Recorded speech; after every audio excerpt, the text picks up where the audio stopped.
Welcome back to MVM. Today we have a Kickstarter preview. This one is for Plunderbund from HutChu Games. It is a 2 to 5 player game that takes place in a seedy underbelly, but you're using high fantasy characters. Yeah, so while it looks like there's going to be mobs and mafias on this board, there is, but it's going to have elves and dwarves and all sorts of characters that you might expect in high fantasy. As we say with any Kickstarter that we do, this is a prototype. Make sure you guys go to the Kickstarter page to see all the final components.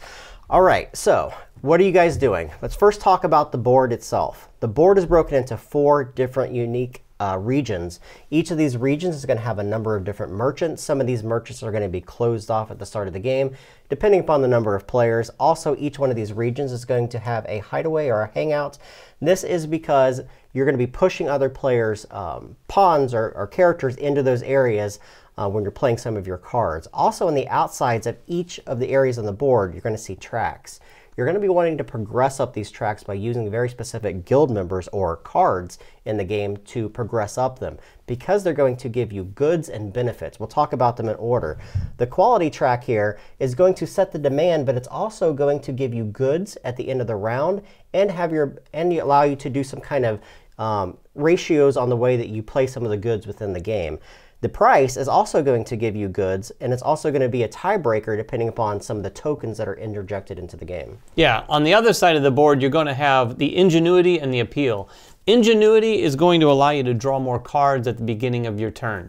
This game has a bit of a deck building aspect. It structurally is built that way. You're going to draw cards at the beginning of your turn. You start with 5, but you can climb up to 6 and even 7 cards. On the appeal, that is going to be something that breaks ties throughout the game, including end-of-game scoring. It's also, if you climb high enough, going to give you some points straight up. Also, each player is going to be given 8 cards. These cards are the same for all the players. These are considered your guild members. On the cards, they're going to have a number of different abilities. Some of these are going to allow you to move up some of the tracks. Some of them are going to allow you to move some of your agents or move your agents across the board. Also, each player is going to have a player board in front of them. This is going to house your deck on one side, your discard pile, all the goods that you've collected. You'll need to collect goods through the course of the game to be able to sell them to these merchants. And then you have your track across the bottom that's going to denote where you stand on both the integrity and the quality track. It's basically your ratios and the ability to draw cards through the course of the game. So how do you play the game? It's actually quite simple. It's going to take place over 12 rounds. In every 3 rounds, you're going to have an end-of-the-month session that's going to allow you to interject some new cards into your deck. But to play the game, this is how it works. The very first thing is every player is going to take all 8 of their cards, and they're going to shuffle them and put them on their draw deck. And then you're going to draw demands depending upon where each of these tracks sits. At the very beginning of the game, all the players' cubes are going to be on the start area. But what you're looking at as the game progresses is where the highest cube is in each of these different areas. So right now, if we were fairly far progressed into the game, we'd be drawing 3, 5, 3, and then 2. And we're going to add those numbers up and draw that many coins from this bag. Each of these coins is labeled with a number on it. The number means absolutely nothing. It just tells you in which one of these districts it goes to, and then which one of these tracks it pertains to. That's important because you want your agents in there at the end of each of the 3 months or the start of a new season to be able to buy those from them. And the tiebreaker is how far you are up on that track. Yeah, those demand coins that come out is really what you're going after in this game. And they're going to come out throughout each season. And at the end of the season, you're going to basically collect every one of those out there as long as someone's got either a racketeer or an agent in a merchant location. Right. So to play the game, each player is going to draw 5 cards at the exact same time. This entire stage is done simultaneously. So everyone draws 5, and then you're going to look at these cards and decide which one of these you want to use. But the trick is everyone's laying them out face up in front of them. Then you have to decide how to pay for them. When you look at these cards, every single one of the cards has this icon on it. And this icon is going to have a number below it. That's telling you how much favor that requires to play. Favor is a card within the game. This is favor, and there's a giant stack of these off to the side. Favor can be played and paid for in one of 3 different ways. Simply by taking favor and lay it on top of that card. Now, this isn't a resource, so to speak. You're simply just grabbing those and laying them on any of the cards that you want to pay favor for. But the rub here is when you enact all these actions, all the cards that you use that turn are going to go to your discard pile, including all the favor. So those favor are going to clog up your deck as you go. The other 2 ways to pay for them are either by paying goods or by using synergy. I'll let you talk about goods. Yeah, you can always spend goods in place of the favor cards. At the beginning of the game, based on your quality, you're going to have a ratio that's not so great. So you're going to have to trade in 4 goods to get 1 favor. So if you need 1 favor to power a card, you're going to give up 4 goods. As you climb up the quality track, that's going to go to a 3-to-1 and then a 2-to-1 ratio. And you can even go 1-to-1 with some certain cards, which is the last way of doing it. The synergy is the last way to collect cards. Now, there are cards in the game that you will interject into your deck at the end of each of the 3 months. So in the very beginning, you're going to interject new cards in the spring. Some of these cards are going to have a blue line underneath them and say synergy with a title after it. That means that when this card is played, in this case it says footpad. If it's played with my footpad, I don't have to pay the cost or the favor to power that card, which is really unique. So there's 3 ways in order to do that. But typically throughout the game, you're almost always going to be interjecting these favor cards, especially in the beginning of the game, into your deck. And that's the rub within the game. Every time you draw these, you're clogging up your deck. Now the cool thing about the favor is eventually when you're playing your cards and those favor cards come back around, you're able to repay that. And when you're paying that, you're simply going to put it back in the favor deck and get it out of your hand. So it is going to come and it's going to go. You just don't want to have a deck full of favor at the end of the game. And then everyone is going to simply do all the actions on the cards that they've laid in front of them. That is going to be done in turn order. So I'm going to look at all the cards that I've laid in front of me, and I'm going to enact those. These cards do a variety of different things. They can make you progress up some of the tracks, but they're typically going to allow you to place agents onto the map or to place your racketeers onto the map. And there's rules that govern both of those placements. The agents, which are the most common of them, these are the guys that have these fedora hats on them.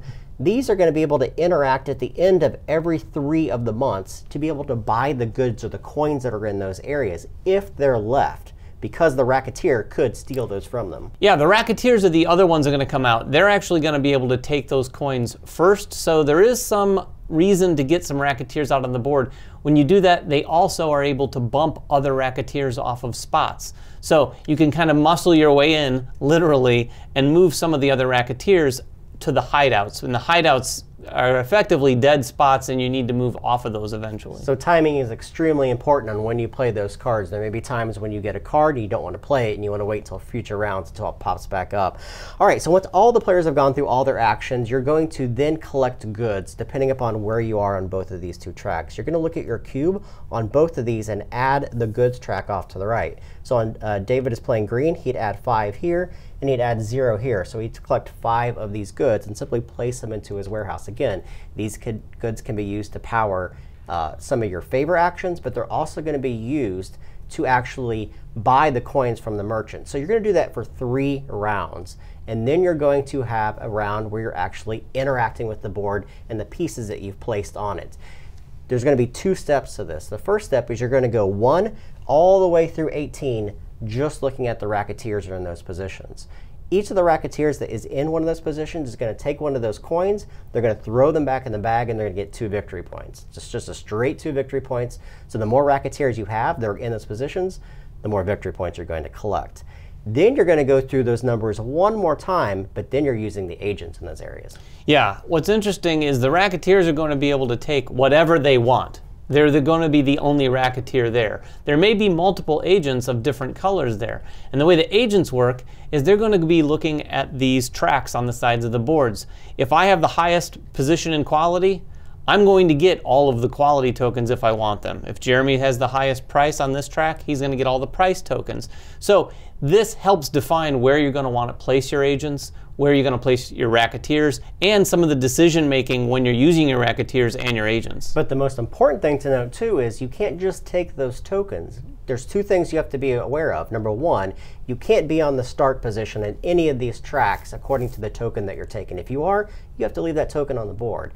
Number 2, you have to pay for that token. In order to pay for that token that you collect, you have to take one of your goods from your warehouse and place it on it.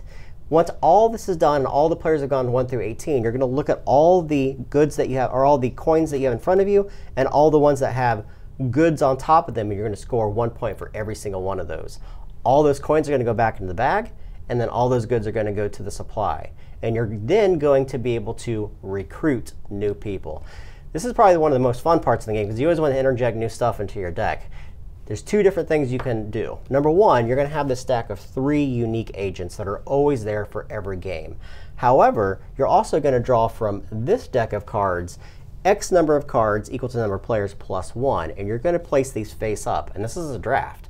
And you're going to do a snake draft, starting with the first player, going around the table, picking a card, getting rid of the final card, and then putting, in this case, 6 new cards out, and then doing a reverse snake draft around. So it's always a fun part. Plus, those cards go on the top of your deck, so you're going to be able to use them immediately. Yeah, and they're very unique. This is the kind of thing where you're going to want to be looking at the cards to see if they synergize with the kind of engine you're wanting to go after. If you're going heavy in integrity or quality or price, whatever it is, you're going to find some cards that might help some of those engines or may offset it and help you do some of the other things you need to do. But like Jeremy said, if cards come up out of this deck that aren't terribly meaningful to you, you can always rely on these 3 main agents that usually give you something that's a slightly better version of the cards you start with. And you're going to do that during the spring, the summer, and the fall, playing 3 rounds between each of them. At the end of the last round, which is December, you're going to do 1 more scoring round for your agents and your racketeers, and then you're going to do a final scoring. Final scoring works like this. You're going to look at each of the different regions, and you're going to count the majority of people that are in there, either agents or racketeers, and you're going to score points depending upon whoever has the most. So if orange has the most, they're going to score 5, and then possibly purple and black and so forth for each of these regions. Then you're also going to lose points. Remember all that favor you've been collecting in your deck, which is probably going to be a lot. You're going to lose 1 point for every single one of those that's either in your discard pile or your draw pile. Yeah, so cycling through your deck can be important. There are going to be some cards, and there's some things naturally built into your player board that allow you to draw extra cards. So timing getting through your deck and timing the use of certain cards like the Guildmaster that lets you draw 3 cards and potentially repay that favor that you draw right away can be meaningful to that end of game scoring. Yeah, we play a lot of games. This is a very, very unique game. I don't think I've played anything like it, especially the favor actions, being able to anytime pay for any card that you want, but knowing that you're going to have to repay that or possibly have future actions that only allow you to play 1 or 2 cards. Very unique game. It's from HutChu Games, 2 to 5 players. If you have any questions about the game, make them in the comments below. Subscribe to us, follow us on Twitter, like us on Facebook, and we will catch you guys next time. Bye-bye.